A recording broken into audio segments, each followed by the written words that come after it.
Welcome back to the Real Rendezvous podcast with Brett and Hunter. I'm Hunter, he's Brett. Hi, I'm Brett. What's going on, Brett? Not a whole lot. Yeah. Not a ton is going on. Typically isn't. No, it never is. We're very mundane. We talked about this last time. Surely there is stuff going on, but nothing pod worthy. Yeah, nothing worth bringing up, huh? Other than Dune Part 2, which we will be reviewing on this podcast. That's the name of the movie we watched. Yeah, we watched it together. In the theater. In the theater. They gave us the handicap seats. They did. They did. The AMC gave us one of the handicap seats. I don't know how to feel about that. It was because they wanted to treat me like royalty. No, you know why they gave me handicap seats? Lisan gaib. If you've seen Dune Part 2, you'll get it. As it was foretold. Yeah. Only the lisan gaib gets the handicap seats. Not even the handicap folks. Yeah, no, they don't get it. It's reserved for the prophet. So anyways, we went and watched Dune Part 2. Usually we have some, relevant comic movie news, some interesting stuff to chit-chat about prior to a review. Not today. Not as much stuff has dropped. Yeah, no. Due to it's kind of a double-edged sword, right? Because we wanted to, we want to do these things more often, but waiting so far in between episodes allows us to sort of accumulate things to ramble about. But yeah, this is it's been 2 weeks since we did Madam Web. Yeah, we're gonna try to stick to the 2 week formula, get back into the saddle. So I'm sure there will be more news next time. Yeah, so we don't have much new, and what we do have to talk. Well, one of them's new, but then the other thing is not new. Yeah, it's old news. We're late to the party. Newish. Yeah, just a couple things to talk about real quick. I got into the new Hulu, I think is what it's on. Mm-hmm. Shogun, and it's pretty badass. It's all about feudal era Japan. It's actually based on a novel. I can't remember the writer's name. Mm-hmm. But I didn't know it was based on a novel. That's cool. Yeah, it is. And I don't think... part of me wants to say I saw that it is based on true events. Oh, wow. That could be a lie, so don't believe that. But anyways, it's feudal era Japan, a lot of political ramblings, not really political. Basically, you have 5 houses in Japan. One of the houses that's not enough for all the people that live there. Yeah, it's not nearly enough. The movie is just like or the show is just like the TV show Full House. Yeah, just in Japan. They cram the entire population of Japan into 5 homes. When the house gets too full, somebody has to go out back and commit seppuku. Oh, no. That's how each episode ends. No, it's a pretty cool show. I'm only 2 episodes in. There's been a decapitation already. And oh, wow. A decapitation in the first 2 episodes? Not a ton of action so far, but... there's been a lot of comparisons to Game of Thrones, and I feel like those are justified. A lot of really great dialogue, character build-up, and it's pretty true to its roots. The entire thing is in, 70% of it is spoken in Japanese, and you have the Japanese subtitles. And what is actually in English, it says that anytime they're speaking English, they're actually speaking Portuguese. Oh, that's cool. So yeah, technically there is no English in the show, which I thought was really cool, and it's very historically accurate too. It's being praised for that by people that actually know their shit. Mm-hmm. So, pretty cool show, Brett. If you get a chance, maybe check. Yeah, out no, I haven't hopped on that yet, but the trailer did look really good. I'm so bad with TV, man. I'm just not a huge TV show guy. Mm-hmm. Every TV show that I have sat down and watched, I've really enjoyed, but it really takes... how long are the episodes? Are they hour-long episodes? Yeah. I think something that I am getting into, though, is I'm championing the miniseries. Mm-hmm. I like yes. I like here's a 3-episode special. Mm-hmm. I think there's only going to be 6 episodes of this, maybe. Okay, I could be wrong, but in Game of Thrones, I know that it had 8 fucking seasons, and I went back through and not binge, but over like a year's span, watched everything. And that seemed like insurmountable. But I'm sure whenever Game of Thrones first came out, it was kind of a similar, like, oh, well, it's just because there's only 8 episodes in each season. So Of Game of Thrones? Yeah. Really? But they're hour-long episodes. Okay. So, but yeah, I dig the miniseries idea. I wish we had more miniseries. So, but Shogun, check it out. Is our boy Hiroyuki in Oh yeah, either of the first 2 episodes? Is he the main guy? He's like the main guy. Okay, yeah. well, I figured that'd be something. That's our boy. I figured that'd be something you would touch on more. But you didn't mention him. It's frustrating because he's kind of the only name in the show that people would really recognize because it is dominantly, as it should be, Japanese cast. Yeah. And if you've watched other like Japanese movies, there's other actors in it that have played in Japanese movies and some American films. There's a character, he is played by the Japanese actor Tadanobu Asano, who plays a small role in Mortal Kombat 2021. Oh. Yeah, I think he plays as Raiden, actually. Oh, yeah? That's not a small role in Mortal Kombat 2021. Well, I mean, he's not really in the movie that much. No, I mean, I don't know if I'd consider it a small role, though. That is cool, though, that he's there. And there was a couple other Japanese actors that, you look at their IMDb page and they've played in some stuff. There's one not American, he's actually British, but there's one English actor in the movie. I keep calling it the movie, in the show. And I was kind of like red flag at first, like, is this going to be our like hero, the one white guy in the show? Yeah. And he's not really. I think his character kind of, and there are other like white people in it, and it's a lot of it has to do with the discovery of Japan from Europe, and the Portuguese initially discovered it, and they were using it for a lot of trade and wealth, and the like main white guy character, his character is from England, and he is coming to disrupt the Portuguese trade route. And he kind of gets ensnared as a helping hand to Hiroyuki Sanada's character. And it's cool because really I would like to say that there's not really a main character, but it's kind of Hiroyuki Sanada's story. Okay.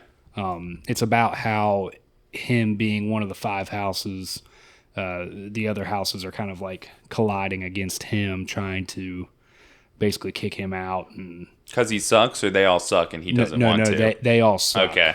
I don't want to really get into it any more than that, but yeah, I dig it.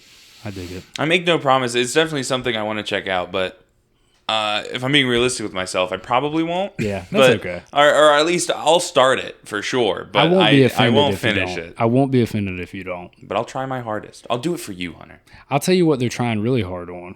Something else we need to talk about real quick that actually came out before the last podcast we dropped. But so they're rebooting The Crow. Mm-hmm. Brett, you recently watched The Crow, the original? I did. Big fan, huh? I was. No, I really liked it. I was really surprised by how much I liked that movie. It's kind of funny. So it was recommended to me to watch by my doctor.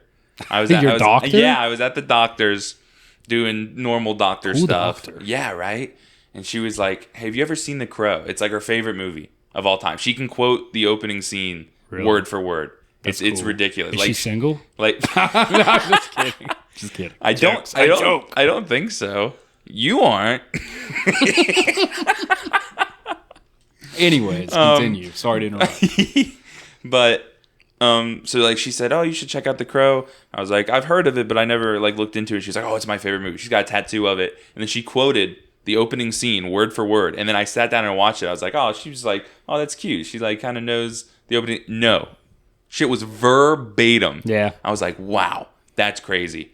But no, I thought it was really great. I love the character of Eric Draven. I think Brandon Lee's performance in that was really good. It's based on a graphic novel. I did know that, yes. I also know that there's 2 sequels that people don't talk about as much. They were kind of like direct-to-video type shit, yeah. But no, it definitely surprised. Some of the effects suck, and like the main bad guy is hilarious. He's so funny. That actor, his name is Michael Wincott, and in the movie Nope, he is the you told me that. cinematographer that like just sacrifices himself to the giant parachute alien. In The Crow specifically, he looks a lot like James Franco. Yeah, I thought, you know what he does? I thought for like half the movie that it was. Shut up. And then I was like, no, something's not quite right about James Franco in this movie. That movie has a lot of charisma, I guess. This movie's got riz. It does. It garnered a cult following almost immediately after it came out because in the 90s, movie soundtracks were just starting to get like really big. Like you had to hook like some cool bands or artists to come and be on your soundtrack, and that movie had a banging soundtrack. Still does, obviously. Bands like Stone Temple Pilots, Nine Inch Nails, just a bunch of cool like 90s grunge, heavy metal type shit. And if you've seen The Crow, you know that it's all about the main character is a rock star per se, and Brandon Lee, his performance in that movie is really dude, good. all of his mannerisms. It makes you really after sad becoming the Crow. Not like because I said that the sequels were all direct to home video, and they could have really had a great franchise there had he not passed. Yeah. And really, he probably could have been a really big actor. But I remember you texted me after watching it, and you were thinking like, man, this would probably be right up on his alley. I thought you were a much bigger fan of The Crow than you turned out to be. Well, I do enjoy the movie. It's just I've watched it a couple times and like really just like locked in, and kind of been like, well, this will be the time that it really hooks me.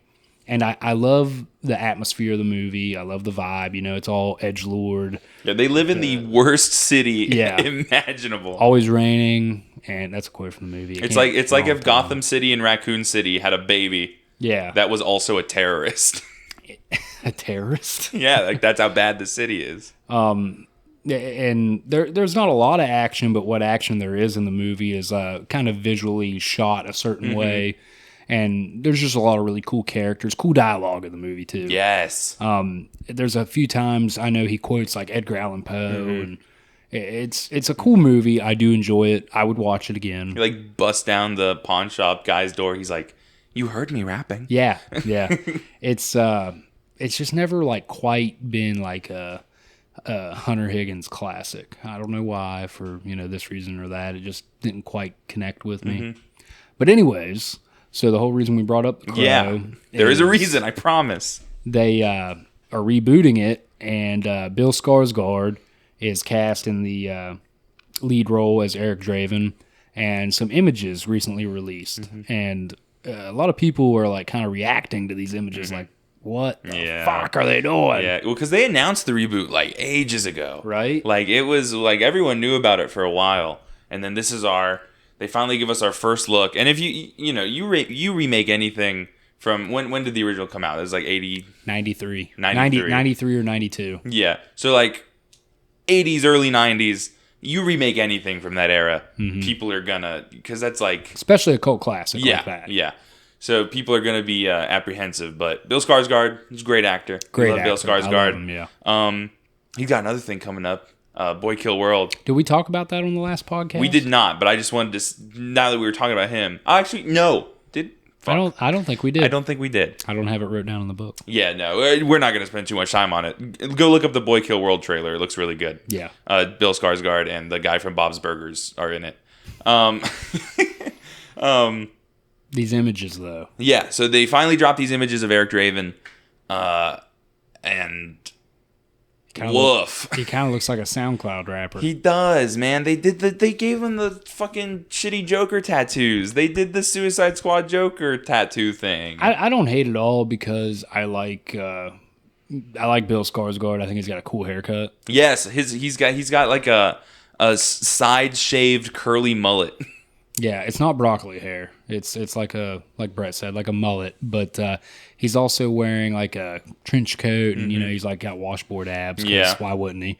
But like Brett said, the thing that really drags these images down is he's got these tattoos, and they're I have tattoos. I like tattoos. No. The problem is not that they gave Eric Draven tattoos. Eric Draven is definitely a character that, especially in this age, that would definitely have tattoos. Yeah. The problem is, and I told Hunter this privately, I said, I think the problem is like with the people who are designing these tattoos, I just don't think they understand people who get tattoos. It's like they went to Spencer's Gifts and Yeah. like got like a cool tattoos pack and was like, Yeah. these are what the kids are wearing. Like nowadays. they think everyone who gets tattoos gets them the way Pete Davidson does, which is just random shitty line art. Yeah. Just like no shading. evenly spaced around the body. Yeah. Like nothing connects, nothing, and some people do that, but like from a it just doesn't look good. it doesn't look good. I couldn't find the word. Yeah, I'm not gonna let that drag me down from not wanting to see it. Yeah. I still have high hopes. I was super pumped whenever they announced him casting the. And the face paint looks great. Yeah. The makeup looks fantastic. I always thought that the crow's like Alice Cooper eyes look really cool. So I can look past the tattoos. It's just a weird choice. You know what else bums me out though too is like you were saying, this got announced so long ago, and then I would think that if they're dropping the images. A trailer would follow soon. I thought for sure a trailer was going to be like right behind them. Yeah. But no, as of the recording of this, we have images but no trailer. Especially with these images coming out like right after Valentine's Day, and like it's a tragic love story is what it really is, and which is kind of a bummer. But so looking forward to the Crow reboot. Yes, I'm cautiously optimistic. Even though we just shanked it, looking forward to Crow reboot.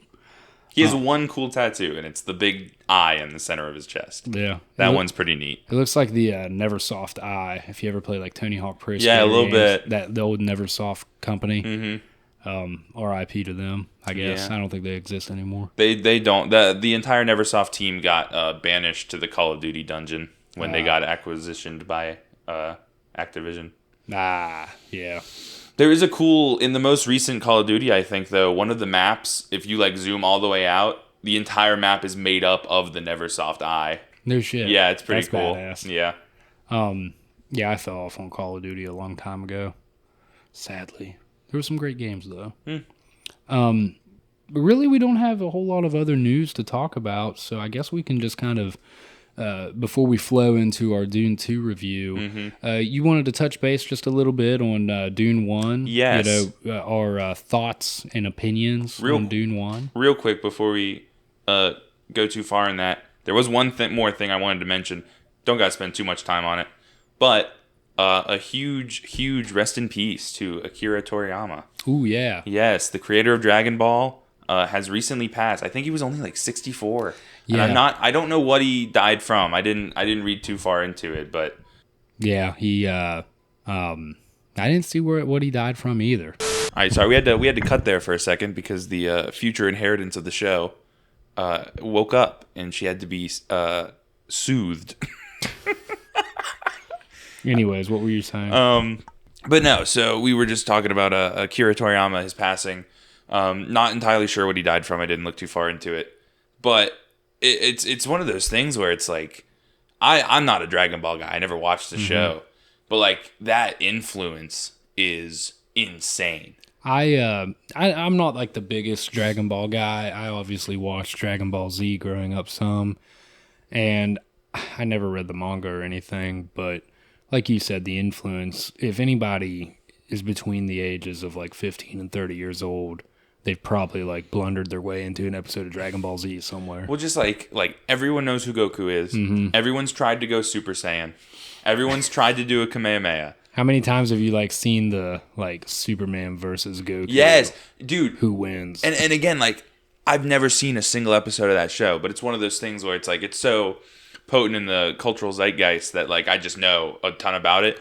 Any power scaling conversation, any conversation about power scaling, I am repping Goku with my blood, sweat, and tears as if he were my own son. Me and you are always kind of like talking about cartoon stations that we grew up on, and I was always a Cartoon Network guy, tried and true. And Fridays and Saturdays, they always had an action block in the evenings called Toonami. And they would predominantly play like that was my introduction to anime, and then Toonami would always roll to Adult Swim, late at night, and Dragon Ball Z was constantly. That's what I first watched Dragon Ball Z on was Toonami, and I can still remember like seeing trailers for like Dragon Ball Z's The Dead Zone, the original movie, and it was really cool. So that was all cool stuff. Yeah, huge loss there. Huge rest in peace to Akira Toriyama. He will live on forever through Goku and all the other stuff he did. But yeah, we love Goku. That dude catches fades for breakfast. Goku? Yes. Why? It is so funny. Who's fading Goku? That's the whole plot of Dragon Ball. Is he just loves fights. Yeah, like nicest guy in the world, but just always willing to scrap. He just loves scrapping, dude. He does it for fun. He's the kind of guy to beat your ass and then like help you up off the ground and like buy you a hamburger. Goku is such a like charismatic, like blissful idiot almost. Yes. Like he's such a like great lead character. Dragon Ball Z just had like it honestly has a roster of a lot of really cool characters though, whenever you look back on it. It was always like if I was hanging out with some of my friends whenever we were, young, like 5th grade, 4th grade, and it'd be like, okay, let's play Dragon Ball Z. Who are you gonna? Everybody wanted to be Vegeta, dude. Honestly, Vegeta or Trunks. Trunks was cool because he had the sword. Yeah. So, but yeah, rest in peace. Now we can talk about Dune 1. Now to Dune 1. You start off. So I'll start off. What do you think of that Dune 1? So Dune the 1, Dune. Yes, the first Dune. The singularity of Dune. Me and Dune 1 have a very complicated history. The first time I watched Dune 1, I disliked it. Like actively disliked it. It came out in fall of 2021. Yes. Yes, I know that for sure. Oh, okay. And I didn't see it in theaters. I watched it at home in my living room on HBO Max with my dad. As did me and Alyssa. And yeah, it just didn't capture me. I thought it was boring. I thought it was one. I hate saying like nothing happened in a movie, but like nothing happened, and it just it didn't really capture me. So that was my first viewing, but in preparation for Dune 2, because I still for some reason, despite my distaste for the first one, I got hyped up when Dune 2 was in like the heat of its press. I was like, all right, maybe I'm a little excited for Dune 2. So I'm like, let me give the first one a chance. Maybe I wasn't paying enough attention. Let me give it its due credit. I sat down. I locked in. I locked the fuck in for my second viewing of Dune 1. I still didn't like it that much. Yeah, repeat opinion. Pretty much nothing about my opinion changed except for the fact that stuff did happen. It just wasn't very interesting to me. And it was still boring. And I think the ending was really bad. Something I saw about Dune Part 1 is for all the spectacle that everybody but Brett thought of Dune Part 1, it does suffer from the fact that it is Part 1 in what is, like all spoiler alert, going to end up being a trilogy. Yeah. All of Dune Part 1 could have been 45 minutes of this movie. I think Dune Part 1 tries so hard to establish characters, establish environment, establish a world, and it does a good job at it. But it's almost like that was its sole focus. Like in it the just first movie. Like there was no reason for Dune Part 1 to be 3 hours long. Yeah, like that's crazy. It was about as long as this one. They're both right around 2 hours 45 minutes. And spoiler alert, neither of them warrant being 3 hours long. I sound like I'm agreeing with Brett on Dune Part 1. Yeah, I was gonna say I feel weird because Hunter really likes Dune Part 1. I'm playing devil's advocate here a little bit, but with that said, Dune 1 is a really cool sci-fi movie. I think Denis Villeneuve, the director, I hope I'm pronouncing his name right, he has such a eye for realism. Whenever it comes to sci-fi specifically, he knows how to make things look real. He knows what shitty CGI looks like, and he doesn't use it. I think you brought up a good point. He uses scale so well. Yes. Whoever he has cinematography-wise for both these movies did an excellent job.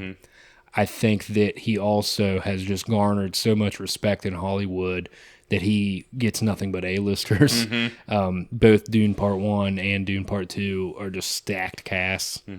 Everybody just turns in great performances, even though some people just don't have as big of roles as you would expect.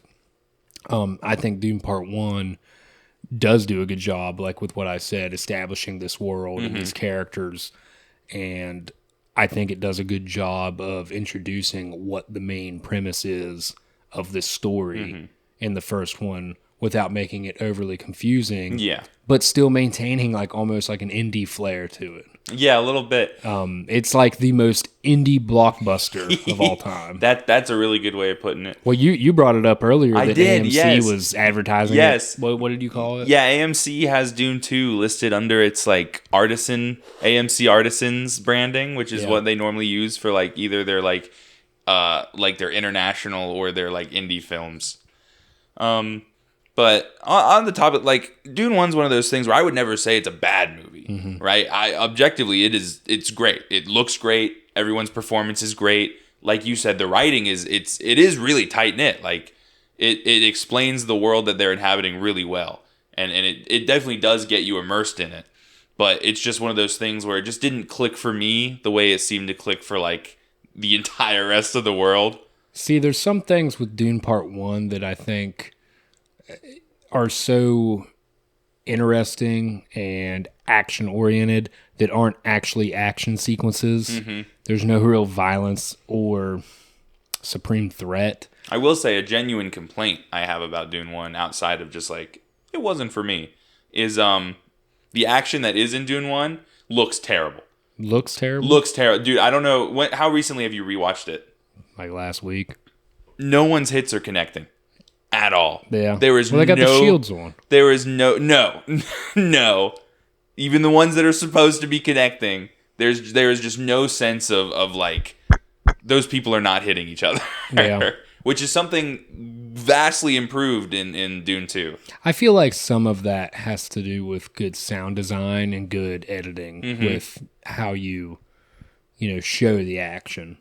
There's a fine art to it. Yeah. And I think another thing that, and this just has nothing to do with Dune per se, but just PG-13 action movies in general have a hard time because you can't show as much graphic violence, So yeah, dude, and especially for combat that is so sword focused, for there to be not an ounce of blood anywhere is very distracting.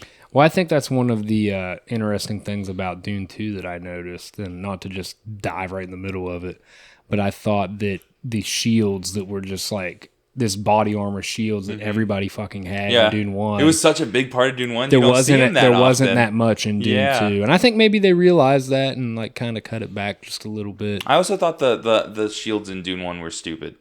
Like so you have the tech to create something like that good at like defending against like fast hits, but it's like, but a slow hit, that's the weakness.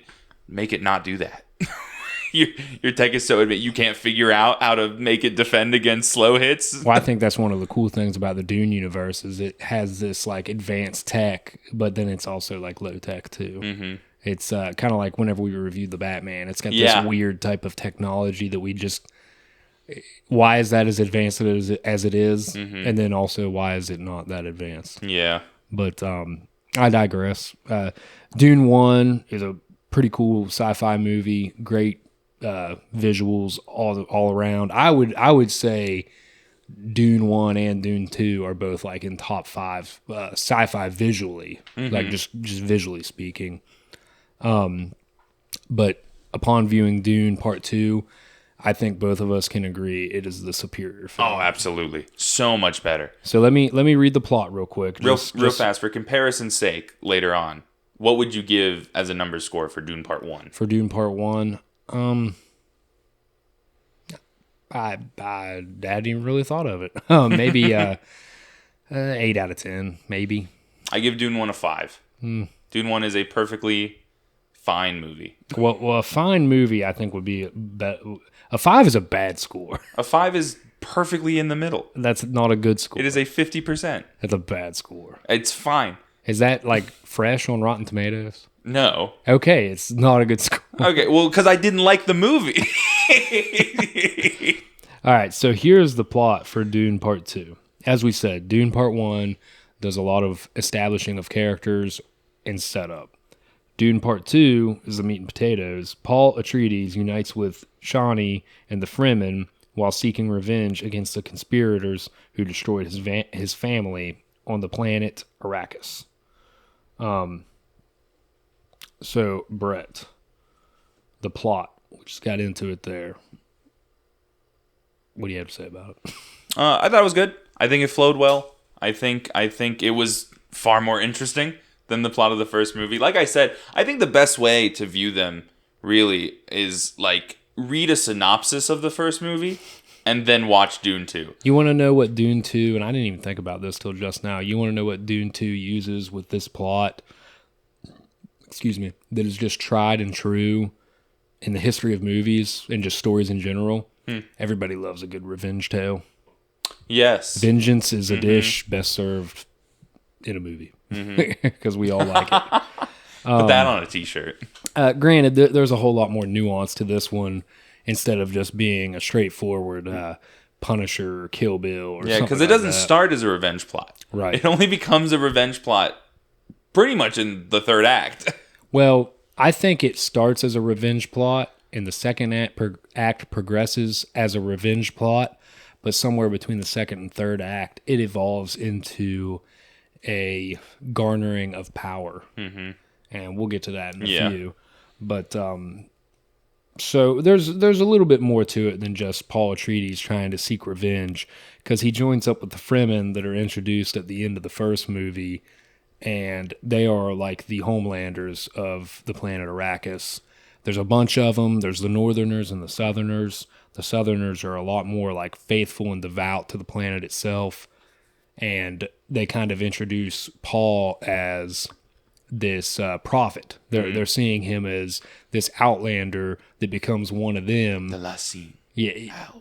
No, I fucked it up. Yeah, I can't remember what it is. Fuck, dude, this is so stupid. We have literally said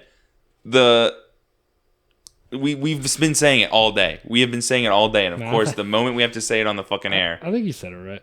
Yeah, the lisan gaib. Yeah, okay. I second guessed myself after being correct. Yeah, you had it. And I ruined the whole fucking bit. Nah, it's okay. God. Restart the episode. Turn it off. Scrap it all.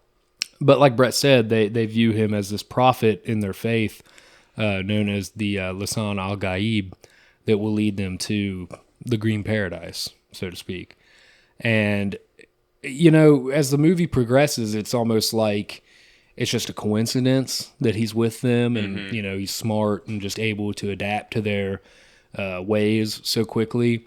But then along the second act, it becomes apparent that he really is this prophet. Yeah. And throughout the third act, he kind of, at one point, delves into power and kind of overcomes his adversaries. And it's almost like we talked about how Star Wars took a lot of influence from it. It's almost like an Anakin Skywalker story at the end of the day. But moving forward anyways, like I said, this takes place on Arrakis, and this is a sci-fi movie, obviously.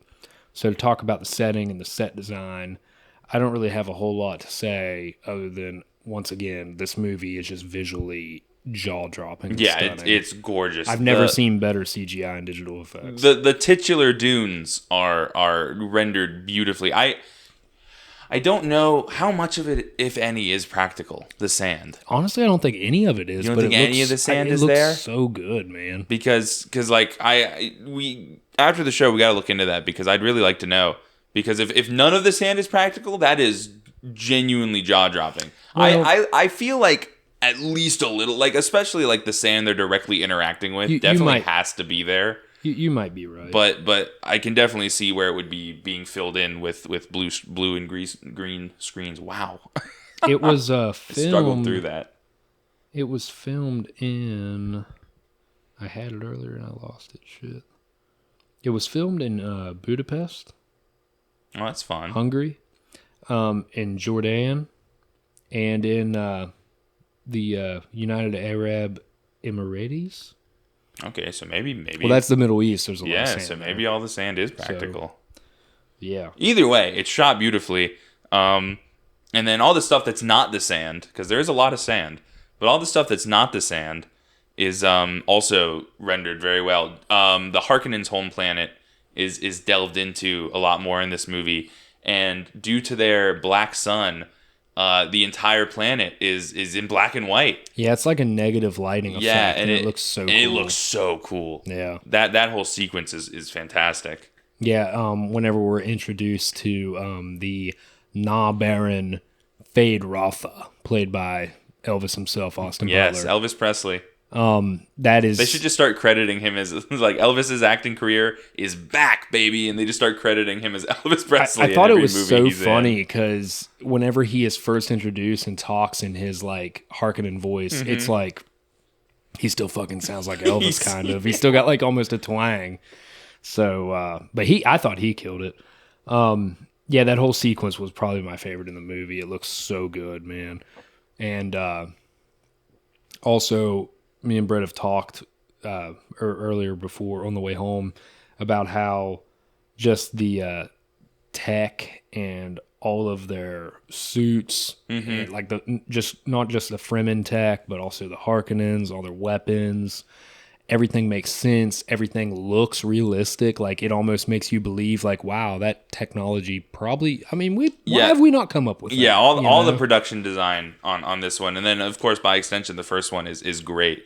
I love when the Fremen suits have their masks up, because it's like, it reminds me... They kind of look like the old Mortal Kombat masks from the first movie. Mm-hmm. Just the little, like, mouthpiece with some lines. Yeah. Just like with the it covers the nose too. Mm-hmm. And then with the the drip in this movie is off the charts. Mm-hmm. Paul, for like almost the whole movie, has this what'd you call it? Like a cowl, like Batman's like a cowl, like a shroud type thing. It's a scarf that is also a sleeveless trench coat, and it has a hood. And I need that immediately. That thing goes so fucking hard. Yeah, he like got the material. That shit on. Yeah, he was dripping. That material is almost like, it's like burlap too. Yeah. It looks so like crazy. And then Florence Pugh's character, who we didn't touch on because she's like kind of important, but not really. She's important. She works mostly as a narrator for most of the film. I have a thing to say about that here in a little bit when we talk about the way the film was written. But anyway, she drips too. Yeah, her drip is cool. I think hers is really cool because she has like Fortnite edit styles. Where like her look, it like remains cohesive, but it like evolves. Yeah. So like she starts the movie with like a little chainmail tiara and a nice white dress, and then the next time we see her, her chainmail tiara has evolved into like a full headpiece that's still cloth, but it's got like a bunch of metal accoutrements and like and stuff. And then by the time we see her finally, she's in full chainmail with like this like razor blade chainmail headdress with like chains going all over her face, and it was just really cool that they like followed a pattern with her outfits, but they like evolved. So it's like, it really is like, I don't know how many of you guys play Fortnite, but like in the battle pass you can get you get the base version of a skin, and then you level up a few more times, you'll get a variant that's like a better looking version. Okay. And then you can level up more and get like a third final like even cooler looking version. I think all of the different like soldiers' armor and like suits all look so badass. Not just the Fremen, like theirs look cool too. And we see theirs the most often because we follow the Fremen most in the movie. But I also think the Harkonnen and like Austin Butler's like his suit, his armor that he's got on is just very like Sith looking too, like all blacked out, very Inquisitor. Yes. I was going to say that like the Harkonnen like foot soldiers with their big headdresses and stuff give me like such Sith vibes, not Sith but Empire vibes. And I also think that even though they're not in this movie as much as they were in the second half of Dune Part 1, the Emperor's military, the Sardaukar, they all look cool, and they have like this Starfield looking headdress, and they all have like tattoos on their foreheads. Like, I don't know if it's like they have barcodes representing like who they are. I didn't notice that, so I don't have anything to add to that, but that is cool. Well, and they actually have a little bit of color to their the white too. And the red. Yes, yeah. So everybody's pimped out in this movie. Like, everybody looks cool. Yeah, dude. The costume design for this thing. If there was an Oscar for costume design, I'd give it to Dune Part 2. Well, and then like you said too, in the first one, there's a lot of like blade-based combat, and this one I think has a little bit more gunplay. Yes. But it's still mostly like They went from Jack 1 to Jack 2. I think it's still mostly swordplay, but they, it's a good mix. And then like all the machinery is awesome too. Like all the vehicles, the Omnithropters are back. We get to see a different, like the Harkonnen variant of the harvesting machine. Yeah. With the spikes that come down. And then the best vehicle of all time, the sandworms. Yeah. Something else we hadn't talked about till I just now thought of it is like how prevalent the sandworms actually are in this movie. Yes. They're actually a pretty big character. The Shai Hulud, as they're called. In the first movie, you kind of only like see like one like full fledged, and it's like in the second half of the movie. And the Shai Hulud are in this movie pretty much throughout. Part of Paul Atreides becoming lisan gaib is him learning how to tame and ride a Shai Hulud. Yes. Which, going into the movie, I would have thought, like, that sounds fucking stupid. But like you said, that whole sequence is pretty cool. Him, Did you say that was your favorite sequence of the movie? Yes. Paul conquering the sandworm and riding it is my favorite sequence in the entire film. I think it's shot amazingly. I love that the sand it really does function as an ocean, right? While he's trying to get his grip on the sandworm, the sand is hitting him in waves, and how much would that suck? Yeah, dude, it would hurt so bad. But it's almost kind of like drowning. It gave me a very like oceanic. It felt like a sea that he was conquering. Yeah. On top of this like beast, and then just the triumphant the music when he stands up. Hans Zimmer's score in this movie is awesome. We've kind of gotten away in more recent reviews from talking about the score. Yeah. But what better movie to bring that back than this one? Because the music in this, and again, I just feel like everything in this one is an improvement from how I felt about the first one, because it's the same sort of like style of music, but it's placed better. It's not like, it just has more oomph in this one than it did before. There's more action for the music to accompany. Yes. But so the whole sequence of him taming the sandworm was great, and definitely my favorite part of it. See, I think my favorite part was right there on the cusp of the end of the first act and the moving into the second act was the whole harvester raid scene. Yeah. Where the Fremen and Paul go and take down one of the spice harvesters that the Harkonnen are running, and that whole sequence is really badass, man. They end up using like a rail gun, and it's cool. Yeah, the entire second act, we were talking about this before. Oh, yeah. The entire second act is the best part of the movie. Yeah, for sure. Not only how it builds the plot, but that's also where like most of the action takes place. Yeah. Just all the stuff with the Fremen is great. I really enjoy the world building and well, that's where the whole Harkonnen Yeah. home planet sequence is too. Mm-hmm. And I love that we get to see like multiple. There's different types of Fremen. They believe different things. They act differently. They talk differently. It is a fully fleshed out like people. Like I said earlier, they're like follow, and I think that's really neat. They're like separate between the North and the South. Yeah. And part of the movie is, where his mother becomes the Bene Gesserit Reverend Mother, and she kind of becomes a corrupt zealot and goes to the South to alter all of the fundamentalists there that are the Fremen. They're more devout in the South, and that's kind of what Paul is trying to stray from. But as the movie progresses and he ends up going south, I'm talking with my hands a lot here for some reason. I need to settle down. But whenever he travels south, that kind of becomes like the downfall of his perspective on what he's got going on the planet Arrakis, and his whole revenge plot, how it grows into, wow, I really am a prophet, and these people want me to rule them. Mm-hmm. This movie does something very specific that I don't like when other things do it, and it's such a specific thing that it's funny that it's happened enough times for me to say that I don't like it when it happens. But I hate when things are like, I hate when movies make a big deal out of like prophecy, and the main character is like, well, prophecy doesn't apply to me. I make my own fate. I'm not going to give in to your prophetic demands. And then they do literally everything the prophecy says, like on purpose, Fucking God of War Ragnarok does that too. The entire game, Atreus is like, no, we gotta stop the prophecy. We can't let the prophecy come true. And then every decision he makes the prophecy, he knowingly does in complete line with the prophecy. No. It's like clearly he didn't care that fucking much, dude. and Paul does that.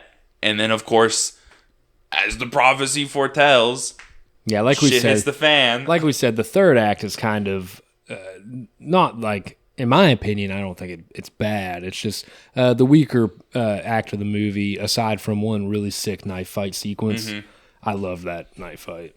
The only negative I have to say about that, it's kind of like the final conflict between Paul and like final boss Fade Routha, Austin Butler, aka Elvis.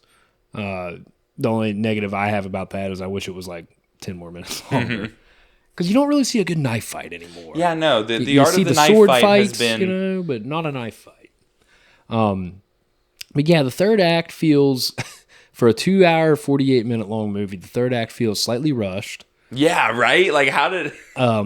It kind of brings all characters together, which makes sense, but the way it happens kind of doesn't. Like, why would the Empire or the Emperor bring, like, his whole castle with him? Yeah, dude can't leave home without home. And it's like... so we're moving to Arrakis, and it's Christopher Walken just shows up in this movie. Yeah, Christopher Walken is the Emperor. I didn't even talk about any of the stuff we usually do, but this cast is just loaded. Oh man, like Christopher Walken, it maybe has like 10 lines in this movie. Yeah, he's barely in the movie, but and then in the third act, whenever they attack what is the capital city of Arrakis? Arakan. Right. They got creative with that one, huh? Whenever they attack Arakan to overthrow the Emperor, whenever he stupidly comes to the planet, it happens in like a 30-second span. Yeah, Paul sent a letter and he was like, "Hey, I'm coming for the throne," and the Emperor was like, "Here, I'll make it easy on you. Yeah. I'll come to you. I'll bring the throne to you. Yeah, I'll come to you, buddy." But then, you know, we would have the cool knife fight scene, so whatever. And then also in the third act, like Brett said, Paul is so against fulfilling this prophecy. He's having these visions telling him that he will bring nothing but death to the galaxy if he fulfills said prophecy. And then he travels south to his mother's cult, drinks some blue goo, and then says, "By God, I got to go fulfill this prophecy." Yeah, right. Rule the world. He wakes up. He wakes up from his slurp juice induced nap, and his mom is like, "Oh, by the way, we're related to the bad guys." And Paul is like, "Well, you know what that means." I guess I gotta go be evil. I gotta be God Emperor of the world now. I mean, clearly there's no other way forward this point forward. What was wrong with my guy? Like, you can't just be satisfied with like being in love with Zendaya. Like he was so Zendaya. He was so content. He was like, "Oh, there's bad guy blood in us. Fuck you." Dude, you had Zendaya. And now I fumbled the bag. Now I gotta overthrow the government. What do you want from me, Mom? I guess he just needed a new challenge. It's a very strange, and it's not that's what's kind of funny about critiquing stories like this. Is it's technically not the movie's fault. Yeah. Right. It's the book's fault. Yeah. This is an adaptation of something else. So but you know that doesn't mean it wasn't stupid when the book did it either. Well, that's another thing I was going to say is, and I guess we can kind of segue a little bit into, you know, writing and screenplay and stuff, is I think this movie is written really well. Mm-hmm. And I haven't read the book. I almost guarantee there's sequences and way things are said that this movie makes easier to digest. Mm-hmm. And the problem with it isn't necessarily like, the problem that I have with it isn't like, oh, he was a good guy and now he's doing bad stuff, right? Mm-hmm. You can have flawed characters. You can have characters' motivation shifts. People prefer that. Yeah, the problem is it happens far too quickly with very little like motivation behind it, other than he dreams about his baby sister being Anya Taylor-Joy and he finds out he has Harkonnen blood in him. Yeah. And that's enough to just like send him full over the edge. I'm going to take over the entire galaxy. Well, and at the end of the day, too, I don't even know if him being half Harkonnen really influenced his decision, because when he goes to Vladimir Harkonnen at the end and fucking stabs him. Yeah, but his exact lines are, well, I guess if we're Harkonnen, I must act like a Harkonnen. That's what he says right before it cuts to him letting his nuts hang at the prayer circle. That was his excuse to go sicko mode. Yeah. Because, like, if we are going to compare him to Anakin, right, like, that downfall is so intriguing because, like, it breaks your heart to see happen because we get to see it happen gradually. Anakin's was almost more believable because he just wanted to save Padme's life. Yes. He wanted to save her life and his children's lives. And he was overly influenced by the Emperor, which is someone he trusted. Yeah. Like, and you could be like, oh, well, Paul's mom was He doesn't trust her. He fucking hates her. He tells her every second in this movie how much she sucks and should stop talking. Revenge of the Sith suffers from the same thing as this movie, whereas in that third act, the de-evolution of the lead character just kind of happens a little too fast. It's like we go full dictator way too fast. Yeah, there needed to be more transgression. Like there is like it's just like a snap of his fingers and he's like, I am Super Hitler. It's happening right now. It's happening today, and I like it. now here's the thing with Paul though. Paul isn't like Anakin. I am a bad guy. I want to kill everybody. Yeah, no, he that is not his perspective right now. No. He just wants the power now. Yeah. Which he believes he can rule Arrakis fairly. Mm-hmm. But that's, everybody views themselves as the good guy. So we know where this is leading. Mm-hmm. And I'm wondering because again, we didn't read the book, so we're going in blind whenever this third one comes out. But I wonder what route they're going to take, right? Mm-hmm. I wonder if we're going redemption arc or if we're going like Chani's got to rise up and stop this guy. I didn't even think of that.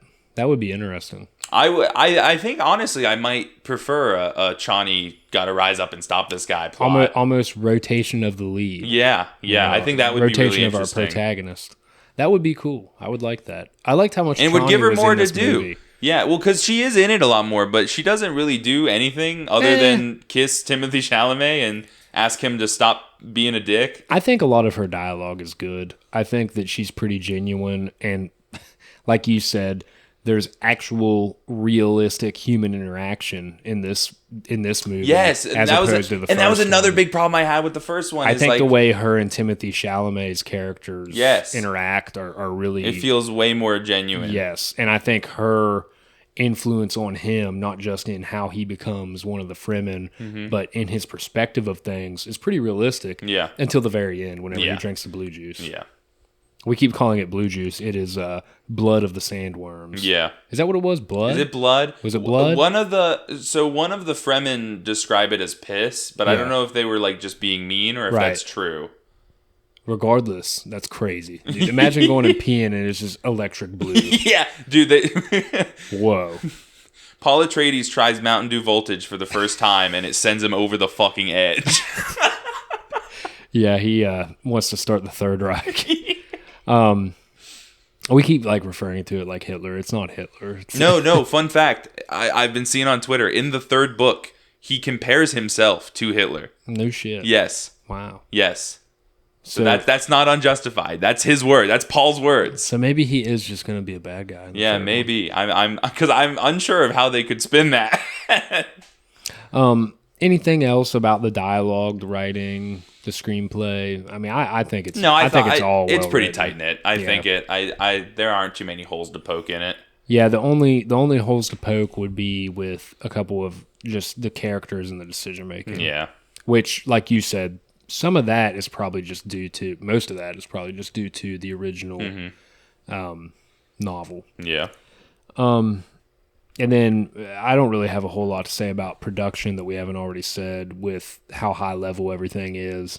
This is definitely the most artsy blockbuster of all time. Yeah, this movie is gorgeous. We touched on it briefly beforehand, but the sense of scale in this movie, there are so many fantastic shots of just a big ass thing and then a person next to it for scale. Mm-hmm. And it is gorgeous every time. And that thing ranges from a mountain to the sandworms to a machine, but just every time it's just I don't think I've ever felt the grandioseness of a thing more than I have in Dune 2. I love the sound design with how big things were too. Every time Denis Villeneuve wants to show something huge, he always has like the score like with this big like brrrr. Yeah, I love that. I like to feel that shit great. in my chest. Like when the sandworms come out of the sand, the vibration and stuff. And that's like, what are them little like the things the that thumpers summon are the really cool. sandworms? I want one of those. Those are cool. And just to go to the director's chair here, Denis Villeneuve, this dude doesn't miss. I know you haven't. Yeah, really I don't know. I don't know. I've seen 2 of his movies. You'll never guess which 2 they are. So I really, really like Blade Runner 2049. I have tried to watch the original Blade Runner multiple times. A lot of people would probably hate me for saying this. I think it's such a snooze fest. Really cool world, you know. Obviously, it's super cyberpunk. And 2049 is a lot more of that noir vibe, but just with, you know, obviously it came out 40 years later, but higher production value. The scale is way bigger. The acting's better, in my opinion. And there's actually some action sequences in Blade Runner 2049. There is no action sequences at all in the original Blade Runner. But one of my favorite movies, I would put it in my top 5, well, maybe top 10, is 2013's Prisoners by Denis Villeneuve. And it's like a noir detective movie with Jake Gyllenhaal and Hugh Jackman. Oh, it's a great movie. Paul Dano. Yo. Yeah, you should watch it. It was on Netflix. You've definitely mentioned it to me before. Yeah, I think you would like it. It's a lot easier. It's easy to understand, easy to digest. If you want to dig in the layers, you can. It's a cool ass movie, man. I love that movie. Yeah, this guy doesn't miss. I know a lot of people claim him to be the best director working in Hollywood today, and he could definitely have an argument made for it. So yeah, I don't really have a whole lot else to drop on that. Yeah, no, just, you know, I like I said, I don't know as much about him as Hunter has, but just from Dune, and even like I said, even Dune 1, like my it's really funny to like dislike a movie you know is great. Yeah, right. Like I know Dune, like on a technical level, the first Dune is fantastic. It just the story didn't click with me. I didn't get interested in it. Right. But like, you know, he wears his talent on his sleeve, man. Again, just with the shot composition, with the way things look, with the way scenes flow, and the dialogue and all that. It's really something else. He's made some other like really critically acclaimed movies. Have you ever seen? Well, you wouldn't have seen it. Have you heard of Arrival? Yes. He made that. Oh, it was okay. like a sci-fi movie, alien movie. And then he also made Sicario, which is like a border patrol movie. And I tried to watch it once and I fell asleep because I started it stupidly at 4:00 in the morning. Oh, okay. Well, yeah. But it's one of Daniel Kaluuya's earlier films that he was in. It was weird seeing him because he's like pretty young. Yeah. And yeah, it's you know, critically acclaimed too. But so you ready to just kind of wrap it up here and give some final thoughts and a rating on this thing? We'll slap a price tag on it. Okay, 10 out of 10, perfect movie. I'm done. Oh, okay. I'm kidding. I was gonna say, actually, you're giving it a 10 out of 10? No. I'm still mad at myself for not just giving Kill Bill Volume 1 a 10 out of 10. But anyways, no, man, I think I don't know, 8.5 out of 10. Okay. You don't have any closing thoughts? You're just jumping straight to the rating? Well, yeah. We basically just talked about all of our thoughts. I think this is a really cool sci-fi movie. Visually, this is one of the best movies I've ever seen. Visually, with like the special effects, digital CGI special effects, all awesome. All the costume design's awesome. The acting's great in this movie. We get more fight sequences. What fight sequences we do get in this movie are really cool. And I love this world. The only negatives I'd really say is that third act gets a little rushed. And some of the writing with the way our protagonist's perspective shifts in that third act kind of sucks a little bit. What was another negative? Oh, yeah. I really didn't like the whole like baby CGI like in her belly talking. That was weird. But other than that, really like this movie. Can't wait for a third one. Me and Brett were talking about the rewatchability of it. I said I would rewatch it. It's not going to be one I go to all the time. But I could definitely see me in the future, whenever the third one comes out, be like, oh yeah, I want to get the Dune trilogy on Blu-ray. So I can 8.5 for me. 8.5 from Hunter. Yeah, I don't have too much more for closing. There is one thing I didn't know where else to fit it. We didn't really touch on performances too much, but everyone in this movie does a great job. All the performances are great. Right. Javier Bardem steals the fucking show in this movie for me. He's sort of comic relief. Yeah, you need to talk about for a second there about how he injects that little bit of realistic humor. Another big problem I had with the first movie is that it's just so devoid of any humor. So serious. So self-serious. Yeah. Right? And humor is the spice of life. And I'm not saying every movie needs to be like Adam Sandler set up punchline comedy. Right? But the way I was explaining it to Hunter is like humor is something that is just innate. Right? Like almost every human being can find humor in most things or has been snarky before. Right? It's natural. It's a natural thing. So for something to be so like specifically devoid of that, it's noticeable, and it sort of takes a toll on how you perceive things. So this movie just interjects some of that back in. It's not laugh out loud comedy, but it's just natural sort of goofiness. There's sort of like it's not even like really a shift in writing. It's sort of just a shift in deliveries, right, and timing. Well, and some of that could be just the fact that, we had these characters in the first movie that really just didn't get fleshed out until this movie. Stilgar, Javier Bardem being one of them. And I will say, in the first movie, again, Stilgar as a character was some of those like highlights of interjecting a little bit more life into certain, just like having a character with life in them, right? And then in this movie, they cranked it up just a little bit more, and I think he's great. I love every scene he's in. I love everything he says. I love his dedication to the bit of every single thing Paul doing being Lassine Al Gaib. I don't know why I'm having so much trouble saying it now. Yeah, I know. We said it like 50 dude, we times said it on the so way many home. times. We looked up all the memes. But like he like Paul will take one step in this movie, and Stilgar is like, oh, he started with his right foot, as was foretold. Lassine Al Gaib. Exactly as the Lassine Al Gaib would do. Yeah.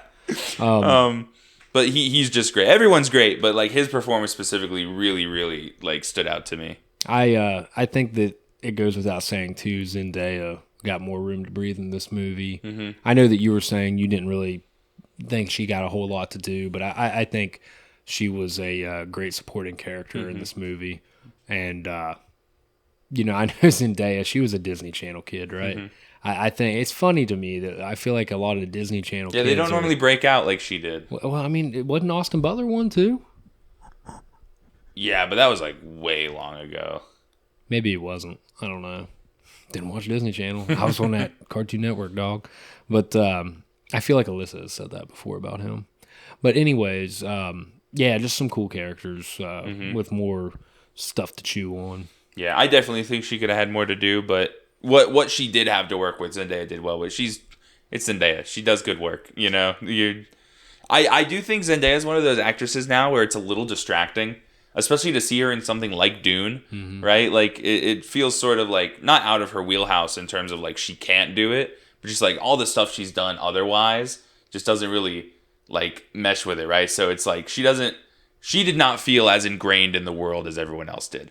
Like Timothée Chalamet, that dude belongs in there. He looks like a fucking character from Dune. But then every time Zendaya was on screen, I was like, huh, that's Zendaya. I think I want to check out more movies with Timothée Chalamet in them because I thought he was great in the first movie, but I think he really kicked ass in this one. Dude, Timothée Chalamet brings his A game to this shit. He really fleshes out as a lead man and like a fucking badass in the second half of this movie. Dude, that whole scene of him, like when he first decides he's gonna put his foot down. Yeah, we make fun of it, but really, I thought he was pretty that enthralling. Scene was great. The dude commands a room. Yeah, and in that scene, he's literally commanding a room, but he does well. What'd you say? He went out there and he let everybody know he is him. Yeah, he had to remind the Fremen that he is that guy. Yeah, I'm looking forward to checking out more of his stuff. Yeah. But in terms of the rewatchability we were talking about, this is definitely one where, like, talking about it now, I want to, like, give it a higher score than I had originally. But that's because I'm only thinking about the parts that I really liked. Mm-hmm.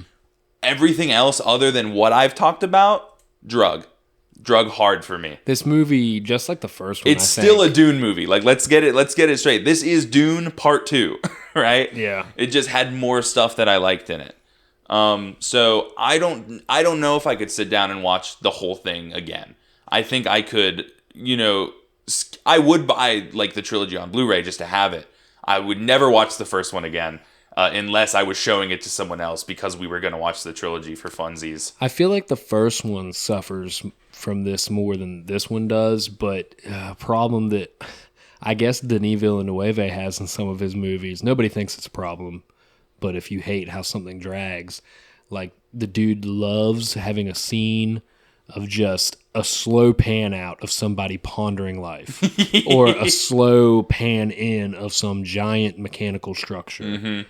And, like, he'll have that shit on there for, like, 12 seconds. And it's like, man, you could have just dropped that down to about 3 and we'd have been good. Yeah.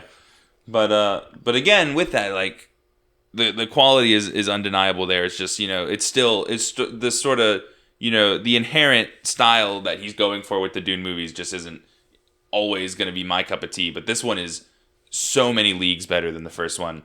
And I could see myself putting it on to, like, jump through. Right. Skip past the parts I'm not super interested in. Hey, bro, you gotta see this scene where he rides this giant But then really enjoy the parts that I know that I like. But I'm still giving it an 8. I think it is. It is an 8 out of 10. No, I did really enjoy it, but it's just not one I think I'll go back to very often. But when the third one comes out, I will be seated. Because I am interested in these characters in this world, and I want to see how it plays out. But it's just not something I think I need to revisit too often. I feel like we owe part of our nerdism to, you got to say, what Dune is. You know what the story of Dune is. This is like the sci-fi story. Well, like you were saying, like, Star Wars was inspired directly by Dune. The first Dune book came out, I think I asked a coworker the other day, it was either like the 50s or the 60s. Oh, really? Like, it's old. Well, because we were talking about it, and he was like, yeah, I hate that, when Dune came out, everything had to have sandworms. There's, like, tremors happened, the Sarlacc pit, that's a sandworm.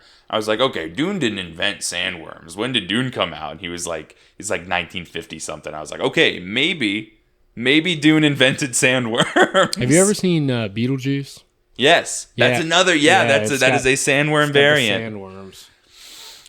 But yeah, no, great. I definitely recommend it, especially if you really liked the first one. I think you're gonna love this one. Mm-hmm. If you didn't like the first one, like I didn't, still give this one a watch. I think there's a lot more to latch onto in this one than there was in that first one. Hell yeah, I agree wholeheartedly. So that's Dune 2, the Dune Strikes Back. The Revenge of Dune. Indiana Jones and the Temple of Dune. Whoa. Yeah, there you do it. Yeah. Yes. So that's it, guys. We'll wrap it up here. Brett, you want to close us out and get us out of here? Yeah, we'll get out of your guys' hair. Thank you again for joining us, as always. As always. Sorry if I sounded weird in this one. My voice is very tired. Like, I'm not that tired, but I can tell that my voice is kind of tired. Maybe it just sounds weird in my head. I just feel gravelly. You're just nervous. Yeah, probably. Also, it's been weighing on my mind. We had handicap seats. It was just the one. Oh my! Because I know, I'm sorry, but I. She literally suggested them to us. She was like, "These are probably the best." Yeah, ones. We didn't pick them. The lady at the theater gave them to us because the movie had already started, and they were some of the only seats left. It was packed.